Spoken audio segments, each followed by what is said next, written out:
भगदड़ मच गई। ममता बनर्जी भाग गए, केजरीवाल भाग गए और कई नेता भाग गए।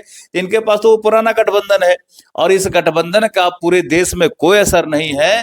मतलबी गठबंधन। अब बालदाढ़ी कटाने से क्या होता है? ये तरह तरह का आरोप लगाना उनका ये सब काम होता है और वो अपना काम करते रहते हैं। माननीय प्रधानमंत्री जी, उनका एक ही मकसद है कि हमारा देश।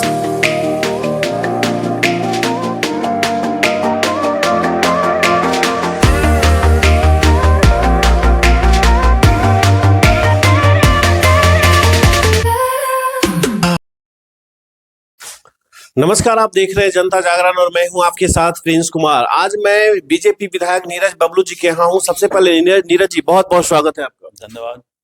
कल जिस तरीके से महागठबंधन की रैली में तेजस्वी यादव मंच से ऐलान कर रहे थे कि आज समुंदर बन गया है गांधी मैदान।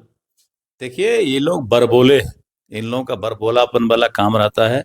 और जिस तरह से प्रचारित कर रहे थे कि 10 लाख लोग आएगा, 10 लाख लोग आएगा, और बाद में कह भी दिए कि 10 लाख लोग आ गया पटना में। भैया, गांधी मैदान की कैपेसिटी क्या है पहले उनको जानना चाहिए।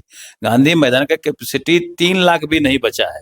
और 3 लाख लोग अगर गांधी मैदान में आ जाएंगे तो पटना में जगह नहीं मिलेगा। और ये लोग 10 लाख लोग ला रहे हैं और गांधी मैदान इनका भरा भी नहीं। मेरे समझ से 50,000 से ज्यादा लोग नहीं थे। और उसमें जो लोग थे वो भी आरजेडी के लोग नहीं थे, मैक्सिमम कम्युनिस्ट के लोग थे। और आरजेडी में उचक्का टाइप का जो लोग आता है, उस तरह का हुल्लड़बाज लोग आया हुआ था जो इस तरह का आतंक फैलाया है। जो मीडिया कर्मी आपके थे, कम से कम 10 मीडिया कर्मी घायल हो गए और उनका माइक चोरी कर लिया गया। कई महिलाओं का मोबाइल चोरी कर लिया गया। कई महिलाओं को काफी चोट आई है। तो अगर अव्यवस्था रहता है तो इस तरह का रैली नहीं करना चाहिए। अगर आप रैली करते हैं तो व्यवस्थित रूप से रैली करिए। और अनाप शनाप बयानबाजी, अंट संट, कोई लोग नहीं जब बचता है, जब जनाधार नहीं बचता है, तो इसी तरह का अनाप शनाप लोग बयानबाजी करते हैं। लेकिन कल एक मंच पे एक साथ राहुल गांधी, मल्लिकार्जुन खड़गे, अखिलेश यादव, ये आपके लालू प्रसाद यादव, तेजस्वी यादव सारे दिखे और वो विपक्षी एकता का हाथ जोड़कर हाथ उठाते हुए दिखाई दिए। क्या लगता है, लोकसभा चुनाव में कुछ इम्पैक्ट आएगा इसका?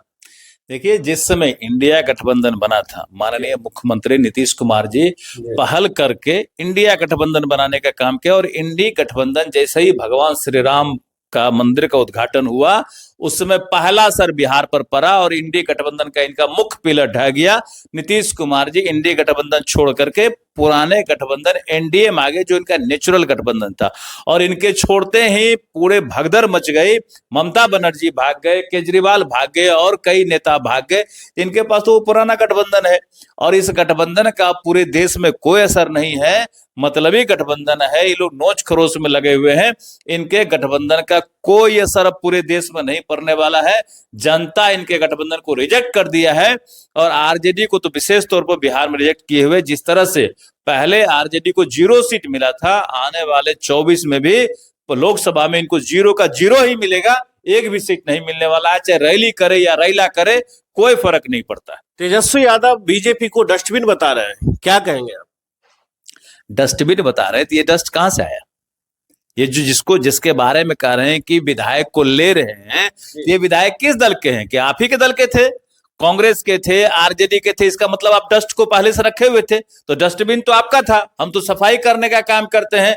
जो विधायकों का भरोसा आप पर से उठ गया, आपके दल से उठ गया, जिसके क्षेत्र में विकास का काम नहीं हो रहा है, जिनको लगता है कि हमारे क्षेत्र में विकास होना चाहिए, वो डबल इंजन की सरकार पर भरोसा किए, माननीय मोदी जी पर भरोसा किए, माननीय नीतीश जी पर भरोसा करके और अपने क्षेत्र को सुरक्षित करने के लिए, विकसित करने के लिए वो एनडीए में आए हैं। तो एनडीए में उनका स्वागत है। डस्टबिन तो उनका पार्टी था जो जस्ट निकल के बाहर जा रहे।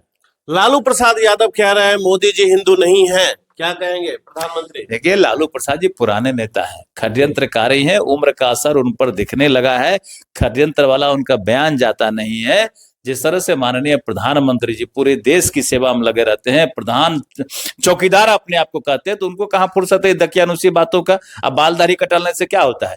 ये तरह तरह का आरोप लगाना उनका ये सब काम होता है और वो अपना काम करते रहते हैं। माननीय प्रधानमंत्री जी, उनका एक ही मकसद है कि हमारा देश शीर्ष पर हो, दुनिया में हमारा देश 1 नंबर पर हो और हमारे देश के नागरिक सबसे अव्वल हो। उस काम में लगे रहते, ना कि दकियानुसी बात करते। चलिए, आप अभी सुन रहे थे नीरज बबलू जी को, जो बीजेपी का वर्तमान विधायक है और पूर्व मंत्री भी है। तो फिलहाल इनकी बातों से आप क्या सोच रहे हैं, कहां तक सहमत है, कमेंट करके जरूर बताएं। बने रहे जनता जागरण के साथ। मैं हूं आपके साथ प्रिंस कुमार। नमस्कार।